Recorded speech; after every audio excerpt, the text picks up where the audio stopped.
아멘. 창세기 37장 1절부터 4절까지 본문입니다. 야곱이 아버지가 거류하던 가나안 땅에 거주하였다. 야곱이 아버지가 거류하던 가나안 땅에 거주하였다 라고 하는 말씀의 제목입니다. 1절 말씀 먼저 보겠습니다. 1절 말씀, 야곱이 가나안 땅 곧 그의 아버지가 거류하던 땅에 거주하였으니 이렇게 기록하고 있습니다. 우리가 성경을 날마다 읽고 묵상하는 중에 있습니다. 자, 성경을 읽을 때 올바른 방법대로 우리가 찾아가야 할 텐데요. 우리가 추구하는 올바른 방법은 말씀 안에 담겨 있는, 다시 말해 말씀으로 주시는 하나님의 뜻이 무엇인지를 찾고 그것을 이해하는 것입니다. 말씀이 가지고 있는 표면적인 내용으로 우리가 지식을 만나게 됩니다. 그래서 그 지식을 만나서 알게 되었다면 여기서 한 걸음 더 들어가야 되겠죠. 왜냐하면 그 안에 담겨져 있는, 그 말씀 안에, 그 내용 안에 담겨져 있는 영적 의미를 찾아내는 것이 하나님께서 우리에게 말씀과 역사와 사람과 사건을 통해 말씀하시는 뜻, 의도가 되기 때문입니다. 마치 성소에 올라가서 말씀을 듣는 예배자가 되었다면 지성소까지 나아가야 된다는 거죠. 예수님께서 십자가 사건을 통해서 희막을 제거하시고 지성소로 나아가도록 인도하셨기 때문에 예수님의 인도하심을 따라 모든 백성들이 이제 성소에만 머무르는 것이 아니라 그 지성소의 상태까지 나아가도록 인도하셨습니다. 따라서 지성소의 상태에 다다르는 것, 다시 말해 말씀 안에 담겨져 있는 하나님의 뜻, 그 의도가 무엇인지를 찾아 아는 지경까지 나아가는 것, 이것이 우리가 성경을 읽는 올바른 방법이 될 것입니다. 따라서 성경을 읽을 때에 그냥 읽어서는 사실은 그 지경까지 나아가기가 쉽지가 않습니다. 왜냐하면 항상 수고와 노력이 필요한 것이죠. 누구에게나 열려 있습니다만 누구나 다 도착할 수 있는 곳은 아닙니다. 그렇기 때문에 우리에게 허락하시는 것이 묵상이라는 방법이고 또 우리에게 허락하시는 것이 기도라는 방법입니다. 더 나아가 이제 메신저가 전하는 내용에 도움을 받아서 안내를 받아서 그 해석 방법들을 도움을 받아서 우리 영적인 지경까지 나아가는 것, 자, 이것들을 우리가 추구하고 우리 삶 가운데 적용하며 살 수 있어야 할 것입니다. 자, 이와 같은 방법으로 성경을 읽게 되면요, 더 깊은 의미로서 성경이 의도하는 바가 무엇인지, 그 주제가 무엇인지, 또 어떻게 성경이 서로 연결되어서 하나의 맥으로, 하나의 메시지로 전달하고 있는지를 우리가 찾아서 발견할 수 있게 됩니다. 성경에서 말하는 궁극적인 목적은 무엇이냐면 아들에 관한 이야기를 반복적으로 하고 있다는 거죠. 하나님의 형상을 닮은 자로 사람을 지었습니다. 이제 그 사람을 가리켜서 아들이라고 이제 표현을 하는데 그 아들의 모양이 어떠한지를 창세기로부터 시작하여서 우리 이제 신약에 도착할 때까지 진짜 하나님의 아들이 이 땅에 오실 때까지를 계속해서 말씀을 가리키고 있기 때문에 성경이 모든 선지자 또는 어떤 역사가 나를 가리켜 말한 것이다 라고 했던 예수님의 고백을 우리가 전제하여서 왜 이것이 예수님으로 다다르게 되는가, 왜 그 아들을 말하고 있는 것인가를 우리가 찾아서 살필 때에 이것이 올바른 성경 읽기의 내용이 될 것입니다. 이렇게 성경 읽기를 올바르게 나아가고자 하는 것은 사람의 수준, 사람의 지식의 방법으로 머무르지 않기 위해서다라는 거죠. 신학의 궁극적인 목적은 살아계신 하나님을 말씀으로 경험하는 것입니다. 따라서 우리가 이 말씀들을 날마다 읽고 또 이 방법들을 훈련하여서 하나님을 아는 지경까지 나아갈 때 올바른 성경 읽기가 될 뿐만 아니라 살아계시는 하나님의 그 놀라우신 진리의 말씀을 경험함으로 우리 지식과 우리 감정과 의지, 전인격적인 변화를 우리가 경험하게 되는 것들을 우리가 누리게 될 것입니다. 자, 이 말씀들 우리가 함께 경험하면서 말씀 읽기에 나아가는 우리 은혜의 시간 되기를 소망합니다. 오늘 본문에 보면 야곱이 아버지 땅에 거주하였다 이렇게 이제 말로 시작하고 있죠. 표면적인 내용은 사는 곳이 어디인가 또는 지리적인 위치, 물리적인 장소가 어디인지를 알 수 있습니다. 자, 우리가 여기서 한 걸음 더 나아가야 되겠죠. 왜 아버지 땅에 거주하였다 이런 표현을 쓰고 있는가, 이것을 우리가 살펴보아야 할 것입니다. 여기서 한 걸음 더 들어가서 그 안에 담겨져 있는 영적인 의미, 그 구절이 가지고 있는 하나님의 의도를 살펴본다고 한다면 야곱이 아버지 땅에 거주하였다라고 하는 말은 야곱의 영적인 상태, 수준이 그 아버지의 모양과 같아졌다라는 뜻을 의도하고 있습니다. 야곱의 아버지가 누구지요? 이삭이죠. 자, 이삭의 영적 수준과 같아졌다는 거죠. 이삭의 아버지는 또 누구죠? 아브라함입니다.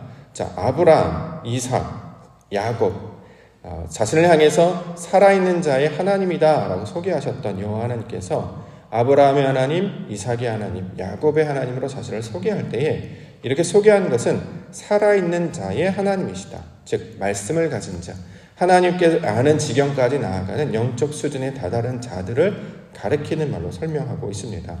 그러므로 여기서 야곱이 아버지 땅에 거주하였다라고 하는 말은 단순히 집에 갔다, 어디가 살았다 이 정도의 수준이 아니라 야곱의 믿음의 수준, 영적인 상태가 그 아버지의 영적인 수준에 다다랐다라는 뜻으로 설명을 하고 있습니다. 이 구절, 똑같은 의미로 구절을 35장 27절에서도 살펴본 적이 있었는데요.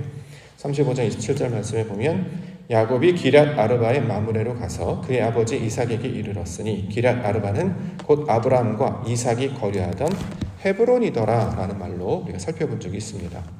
헤브론 땅을 설명하고 있어요. 헤브론, 동맹, 연합이라는 의미를 가지고 있죠.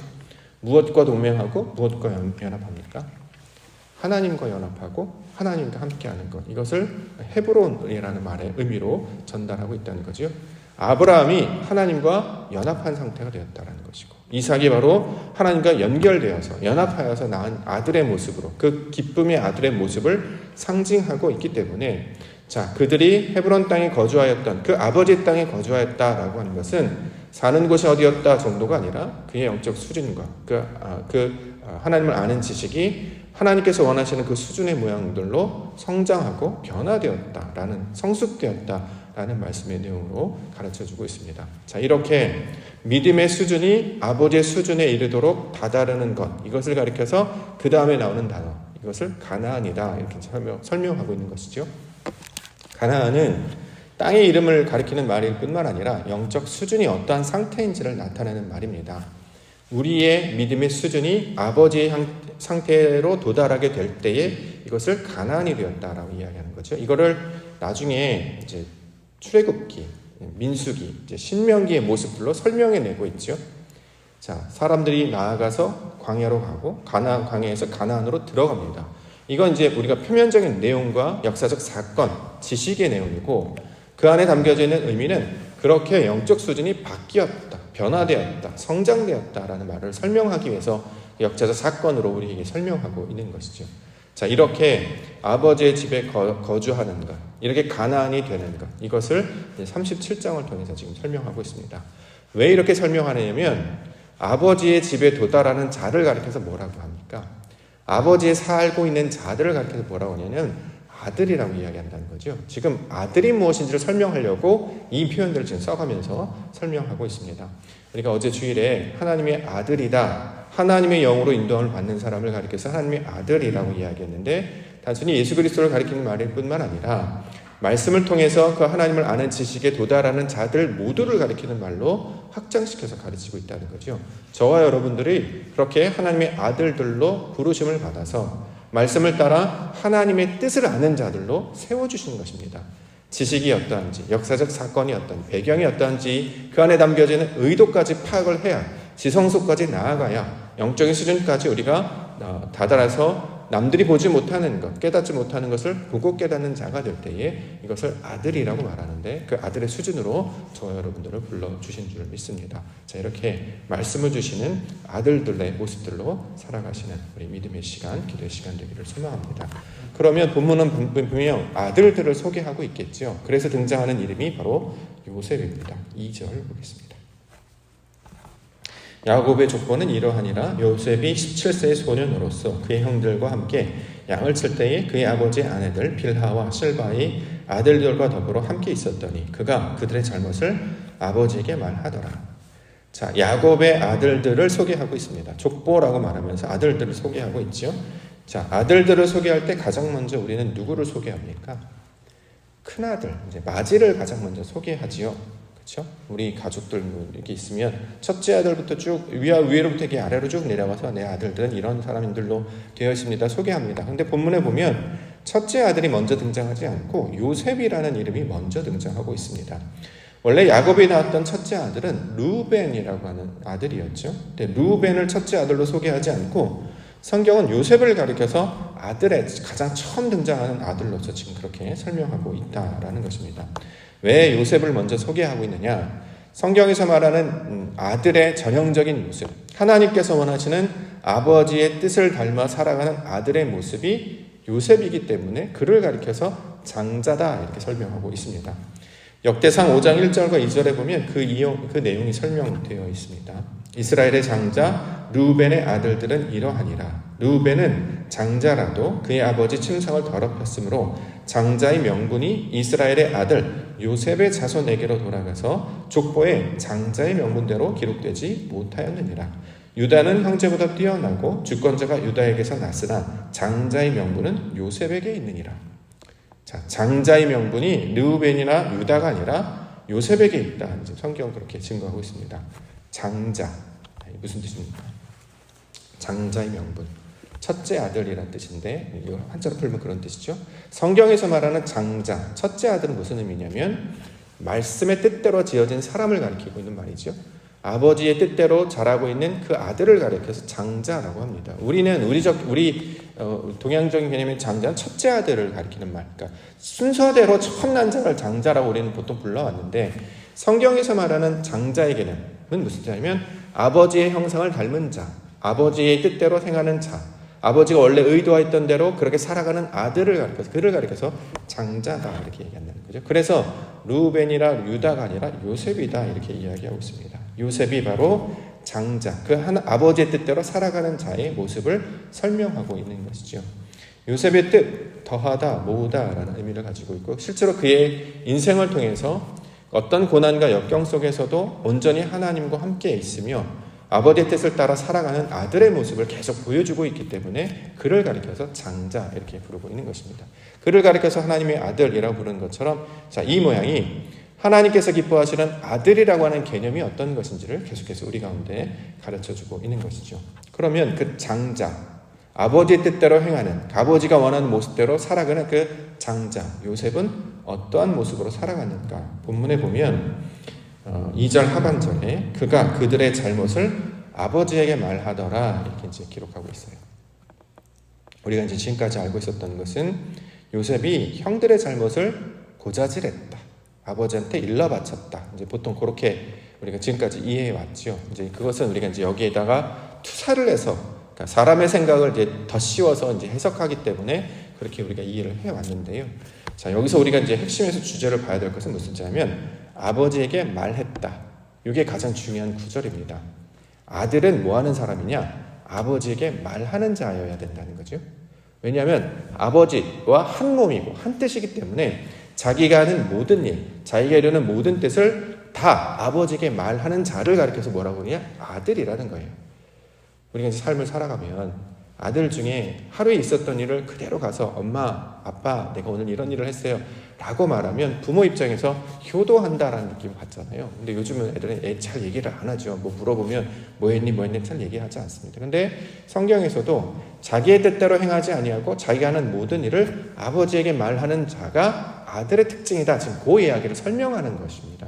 그러니까 다른 의도를 설계하죠. 이게 윤리적으로 도덕적으로 맞다 그러다 이걸 분갈하려고 하는 것이 아니라 아들은 아버지에게 말하는 자구나. 자, 이것을 지금 가르쳐주고 있는 본분이라는 거죠. 요셉이 그렇게 살았다라는 거예요. 그래서 하나님의 아들들로 살아가는 자들은 이렇게 아버지께 말하는 자의 특징을 가지고 있다는 것입니다. 우리 가운데 적용을 해보면 기도가 바로 그런 것이겠죠. 아버지 계속 말하잖아요. 새벽마다 나와서 아버지 어저께 무슨 일이 있었냐면 내가 무슨 생각을 하냐면 나에게 어떤 욕망이 있냐면 계속 말하는 거예요. 이걸 왜 안 하냐? 아들이 그렇게 한다는 거죠. 아들이 아닌 자는 그렇게 하지 않습니다. 자기 뜻대로 해가서 집에서 얻어가는 어떤 재산을 가지고 나아가서 살지. 우리가 이제 신약에 나타나는 탕자 이야기하는 것처럼 아버지의 재산을 가지고 집을 나가려고 하지 집에 있으려고 하지 않는다라는 거죠. 아버지의 특징은 아버지 집에서 아버지와 말하는 자. 이것이 아들의 특징이다. 이렇게 설명을 하고 있습니다. 두 번째 나타나는 아들의 특징은 노년에 얻은 아들 이렇게 설명하고 있습니다. 3절 요셉은 노년에 얻은 아들이므로 이스라엘의 여러 아들들보다 그를 더 사랑함으로 그를 위하여 채색옷을 지었다. 자, 노년에 얻은 아들이라고 하는 것은 늦둥이를 가리키는 말이 아니고 노년에 얻은 아들, 나이가 많이 있는데 나중에 나이 많았는데 늦둥이처럼 얻었다. 이런 개념으로 우리에게 설명하는 게 아니라 성경에서는 노년이라는 뜻을 무엇으로 해석하고 있냐면 하나님을 아는 지식이 충만한 상태. 이걸 노인이라고 이야기한다는 거죠.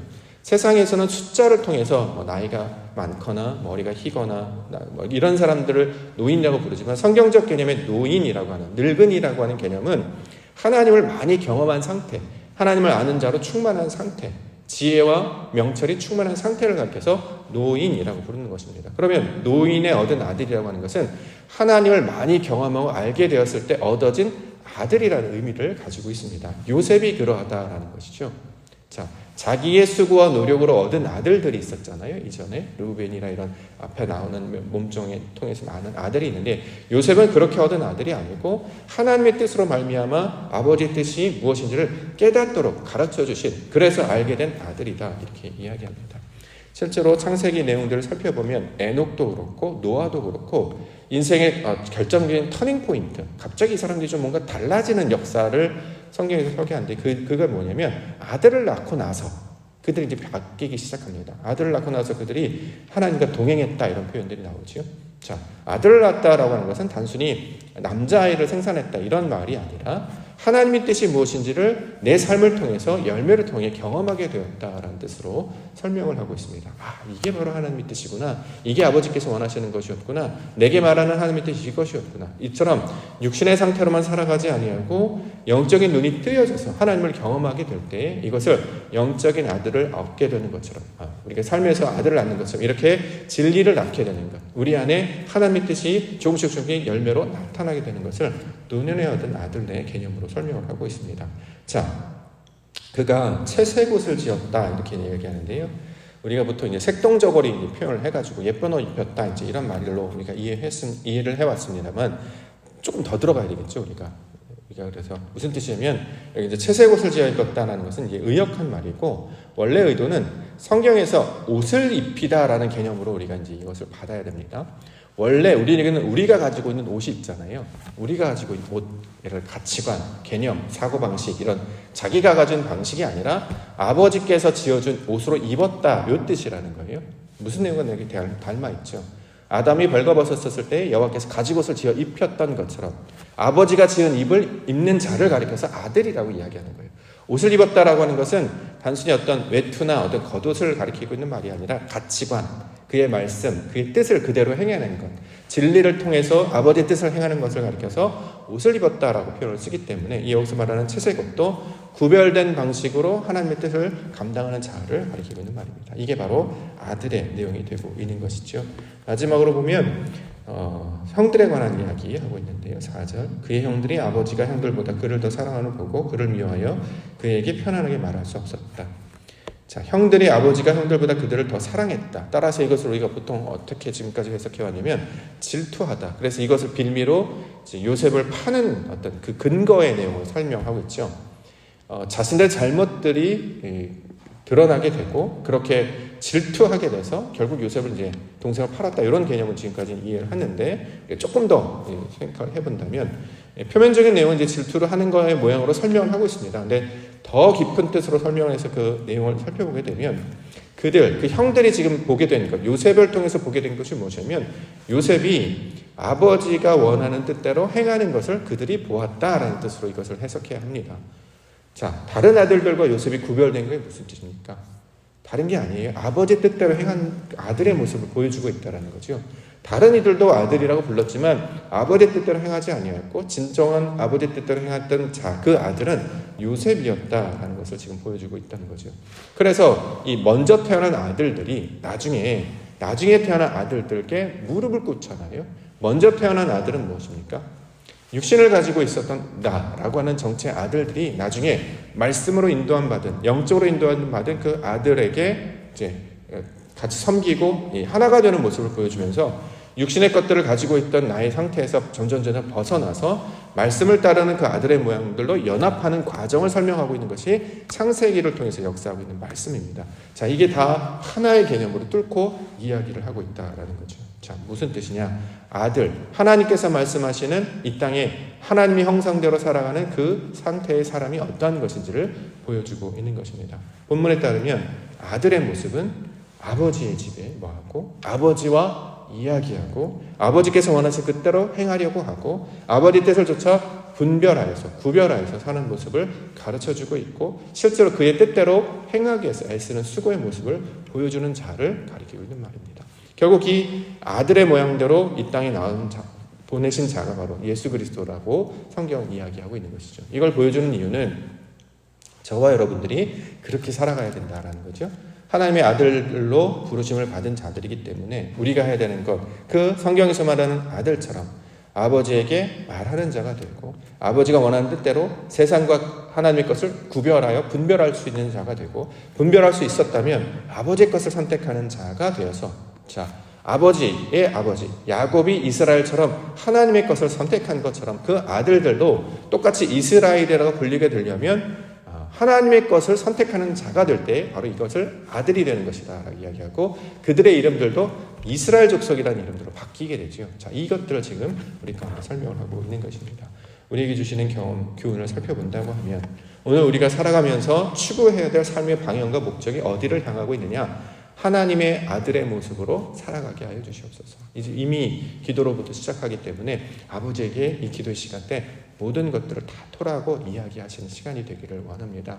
그러면요 아버지께서 기뻐하신다는 거죠. 그래서 아버지께서 다 내어주신다는 거예요. 아버지께서 자식에게 가장 좋은 거 주는 것처럼 여기에는 나의 어떤 자존심, 욕망, 슬픔 다 필요 없이 다 벌거벗은 그 상태로 다 내어놓으면 아버지께서 옷을 지어 입히신다 이렇게 말씀하고 있습니다. 내가 가지고 있는 것 내려놓고 아버지께서 지어주신 옷으로 입히는 아들의 모습 되기를 원하고 또 그렇게 지어주신 옷으로 입었다면 새 옷을 입은 자이기 때문에 내가 가지고 있는 옷은 벗어버리고 아버지께서 주신 옷으로 입었기 때문에 그 옷은 입은 옷에 따라서 사는 자가 되어야 될 것이고요. 또 그를 통해서 인도하신 길로 나아갈 것입니다. 오늘도 주신 말씀을 통해서 아버지의 길을 가르쳐 주시고 오늘도 세상의 방식이 아니라 하나님의 방식, 하늘의 방식으로 살아가는 성도와 그의 믿음의 백성들 되게 하여 주시옵소서. 이렇게 간구하며 하나님의 아들도로 살아가시는 우리 믿음의 성도님들 되시기를 주님 감사에 축원합니다. 기도하겠습니다.